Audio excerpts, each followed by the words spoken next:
went along? Absolutely. I mean, 77. টি-20 বিশ্বকাপের উদ্বোধনী ম্যাচে যুক্তরাষ্ট্রের বিপক্ষে নাটকীয় জয়ের পর সংবাদ সম্মেলনে মেজাজ হারালেন ভারতীয় অধিনায়ক সূর্যকুমার যাদব।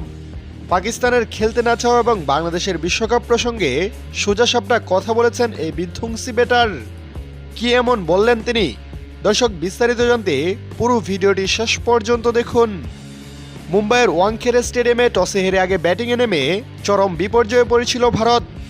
মাত্র ৭৭ রানে ৬ উইকেট হারিয়ে যখন ধুঁকছিল দল, তখন ক্রিজে একাই লড়াই চালিয়ে যান সূর্যকুমার যাদব।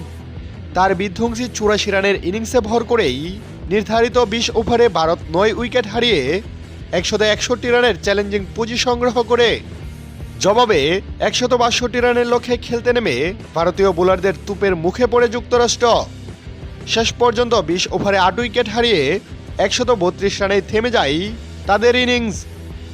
দর্শক, এদিকে ম্যাচ পরবর্তী সংবাদ সম্মেলনে পাকিস্তানের সাথে ম্যাচ নিয়ে ধোঁয়াশা তৈরি হলে উপস্থাপকের এমন প্রশ্নের জবাবে অধিনায়ক সূর্যকুমার যাদব বলেন, আমাদের লক্ষ্য সামনের দিকে এগিয়ে যাওয়া। আমরা পাকিস্তানের বিপক্ষে লড়াইয়ের জন্য পুরোপুরি প্রস্তুত এবং সঠিক সময়ে মাঠে উপস্থিত থাকব। তারা যদি আমাদের সাথে খেলতে না আসে তবে আমরা ধরে নেব তারা হারের ভয়ে মাঠ ছেড়ে পালিয়েছে। অন্যদিকে বাংলাদেশের বিশ্বকাপে অংশগ্রহণ নিয়ে চলমান গুঞ্জন প্রসঙ্গে তিনি যোগ করেন, বাংলাদেশের টি-20 বিশ্বকাপ না খেলার বিষয়টি পুরোপুরি তাদের অভ্যন্তরীণ রাজনীতির বিষয়।